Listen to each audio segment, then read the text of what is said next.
I don't like modes, and let me tell you why, okay? First, little disclaimer, we all know this comment section is about to be absolutely insane, so please be polite to each other. This is a very controversial topic. Do we like modes? Do we hate modes? I hate them. I don't think they're useful at all. Well, I'm gonna be kind of compromising myself here because I will go over how I do use them in a few specific cases, and I'll be giving you examples on how you can actually use them for yourself to get better solos or get better composition. But I'm also gonna be sharing my workarounds for modes that I think sound much better and are much simpler. To me, modes have always kind of felt like trigonometry. You know, you learn trigonometry in high school and I've never used it in real life. I've done my taxes, I've run a business, I've never had to use trigonometry. And that's kind of how I feel about modes, right? Now, yes, the argument is, well, you learn trigonometry, it helps your mathematics and it made you a better mathematician. Sure, absolutely, right? Will modes help shape your understanding of music, specifically with theory, help you with composition and arranging, you know, different chord progressions and solos? Yes, they will help. And I will say, again, no, my knowledge of modes has helped me in a way that, you know, it's easy to think of 10 as 5 plus 5 or 12 minus 2, right? It's important to see both ways. When I think of how to get to 10, I'm probably going to think of 5 plus 5, and some people are going to think of 12 minus 2, right? And that's the beauty of it. There's two ways to look at everything. One isn't incorrect over the other. One is a lot more of a pain in the ass, and modes are a pain in the ass, as is subtraction. So, and real quick, I should let you know, if you have no idea what modes are or how to use them in your soloing and composition and harmony, I do have a masterclass out called All About Modes. It's a very long masterclass and it has everything that will take you from level 0 on modes all the way up to a modal expert. The link to get that masterclass is right in the description. And yes, I know it is weird that I am making a video telling you why I don't use modes and why I think they're silly. And I'm also telling you, if you want to check out my masterclass on modes, go do it. But it's there as a resource if you're curious about this. Obviously, everyone make their own decision. This is just my 2 cents on modes. So real quick, first kind of let's just define the modes, right? Someone one day went, here's my C major scale. And we went, great, C, D, E, F, G, A, B, C. We love it. Paul, we're just gonna call this guy Paul. Paul comes up and goes, well, what happens if I decide I'm gonna play my C major scale, but I'm gonna start on the 2nd note and play it up to the 2nd note? You know, the other guy was, well, you just played your C major scale and you just started on the 2nd note. And Paul goes, well, no, D is now my root note. So we need to call this its own scale. And it's not a major scale and it's not a minor scale. It's something new. We're gonna call it D Dorian, right? We have all these different names for the modes, which are Greek names, and I'm Greek, so I do love them. One of the few things I do love about modes. So a couple interesting things happen when you think about your modes, right?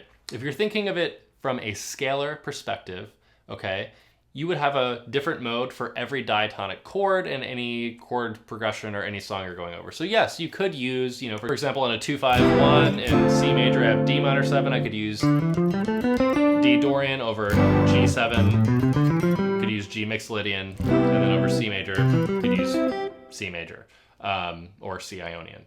Now, again, in my head, this is like so stupid when we're going over a diatonic chord progression, because guess what? When I'm playing D Dorian, I'm just playing C major scale. When I'm playing G mixed Lydian, I'm just playing C major scale. It's just like a guitarist's obsession to go, well, here's the chord and here's the root. So now I have my own little box here and I can play the Dorian sound, right? If you close your eyes and you don't look at where I'm playing, I could play Dorian all day, and I would just be playing the C major scale and you have no idea. Now, with soloing, here is a plus and a minus using this idea, okay?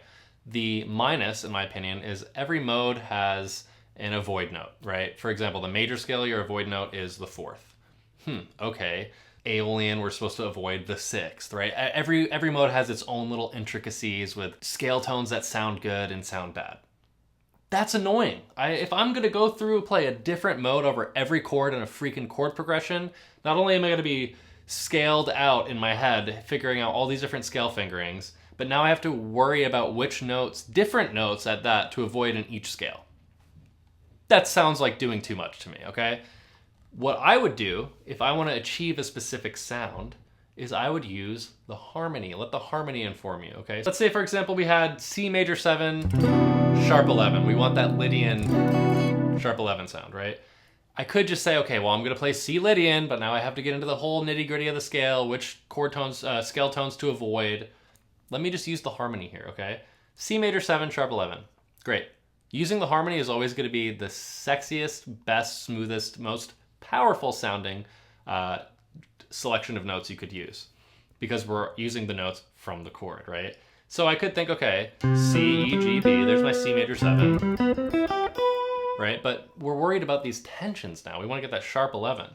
So if I think in my head, what are the different chord tones of a C major 7, sharp 11? I have C, E, G, B, D is the 9th, F sharp is my sharp 11th.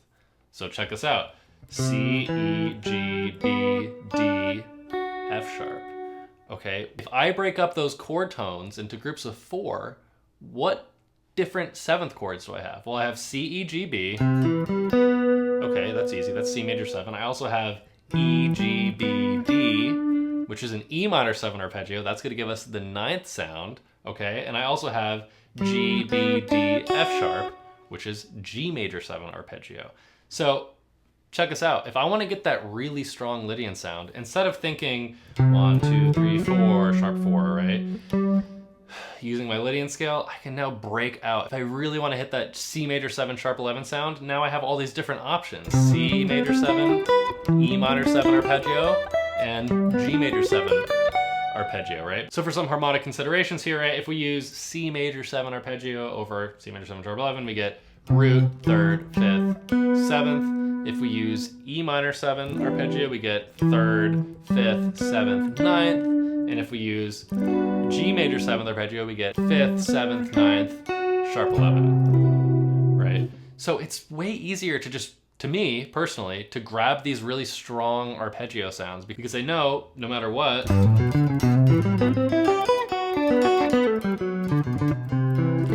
I'm gonna nail that Lydian sound, right? And you can do this for any of the modes, any of the modal sounds or chords that you're looking for.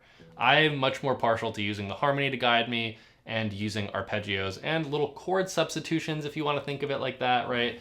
Like, for example, for that C major 7, sharp 11, we just said we could use C major, E minor 7, and G major 7 arpeggios, right? You could also just think of it like a D triad over C. So many different ways to apply that there. Now, ways that modes are useful in soloing, okay? For me, for example, let's say we have a modal interchange chord progression where we're going from C major 7, 1 major 7 to flat 3 major 7, which would be E flat major 7, right? I could think, easy, C major 7 to E flat major 7, right? Now, here's one of the rare cases where I will use modes to help me out. Check this out. C major 7. I could use my C major scale. Great, works great. E flat major 7 is flat 3 major 7, and that comes from C minor, right? That is our, or C aeolian, that is our parallel minor. So I'm really, conceptually, when I play C major 7 to E flat major 7, I'm really just going from the key of C major to the key of C minor. So check this out, very rare case where I will use modes. I could say, okay, over C major 7, I'm gonna use C major, and over E flat major 7, I'm gonna use C minor. So as a little audio example, let me throw on a backing track and mix between C major and C minor scale, and you'll hear it. I'll play it as a bit of an exercise first, then it'll be a little more creative.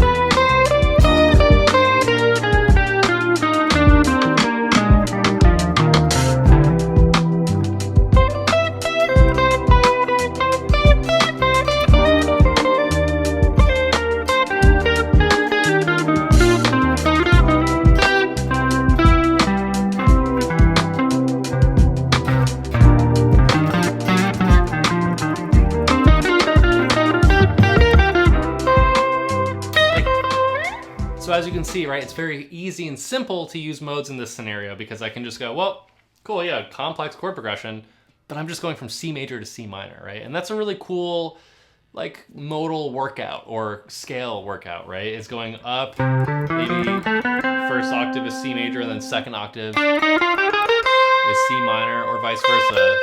A way that I'll practice this is I'll just go up, whatever, C major, and then randomly decide I'm going to C minor. So major,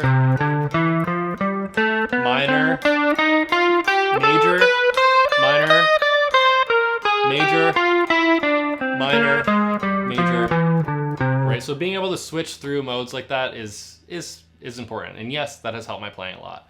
But this is a very unique scenario, okay? This does segue into why I do like modes, is for modal interchange. And this is the one thing that I use modes for, which is just borrowing chords from a different mode. So most commonly used, what I use 99% of the time, is the parallel minor, right? So in C major, in the key of C major, we have all our diatonic chords. I could also borrow any chords from C minor, okay? Or the key of E flat major, if that helps you think better. So a really common modal interchange progression, for example, could be C major 7, A flat major 7, flat 6, right? And then maybe I'll just go 5, 1, right?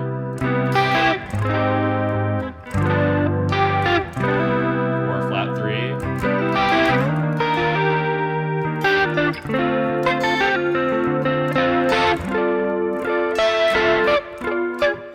Right, so yes, modes are very creatively satisfying when you're using it from a compositional standpoint.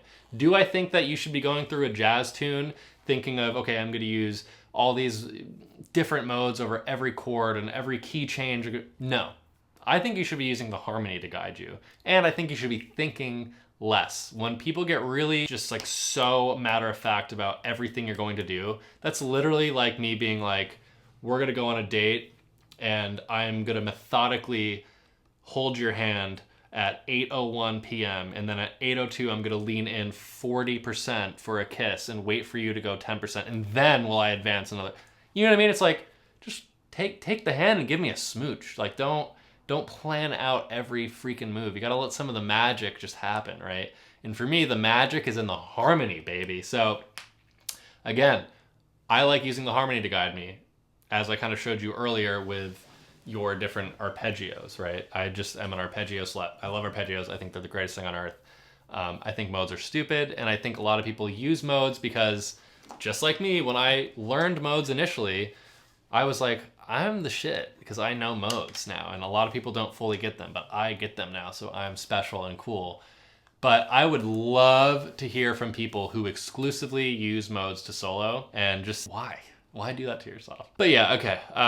What else do I want to say about modes? I just don't use them. I've been working as a guitarist in Los Angeles for 10 years now and never used them once. Not at a recording session, not at a gig, at a show, on a tour. Never used them. I always process information through the harmony. Even when I'm composing, like, and here's the part where it's kind of contradicting myself, like, yes, I know I'm using modal interchange when I'm doing a chord progression like that.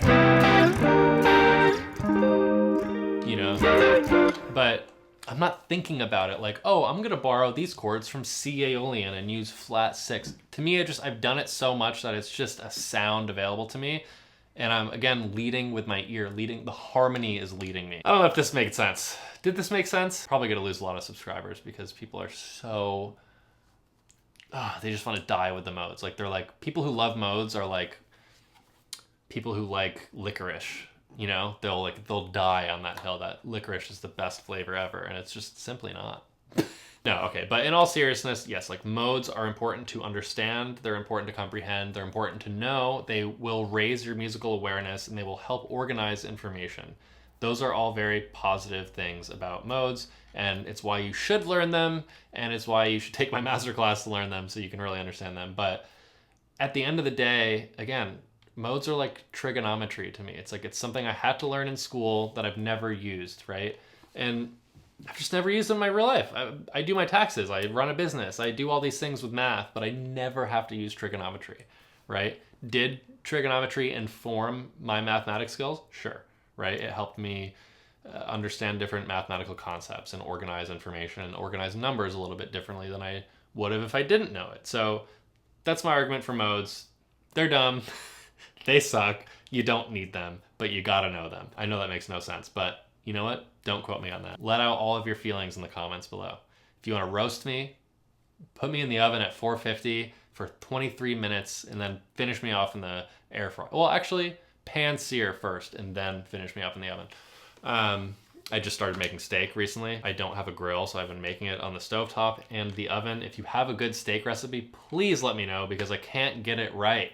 And it's bugging the hell out of me. If you give me a grill, I'll nail the steak, but it's just tricky it's tricky cooking it inside. It makes a mess too. Anyways, a little off topic there, but thank you so much for being here. Thank you for listening to my ramblings. If you are not subscribed, please consider subscribing to this channel. It truly helps me out. I know everyone says that, but it literally helps me out. It's gonna just give you more opportunity to learn free guitar lessons and guitar stuff from me to you, delivered at your doorstep. Every week I'm putting out a new video. I'm trying to go for 2 videos a week. We'll see if I can stick to that. And yeah, if you are interested in really learning guitar, I have a crazy big website and there's all of my full length long guided structured masterclasses and learning pathways. I would be so stoked if you checked that out. Hope you're having a great day and I'll see you next time.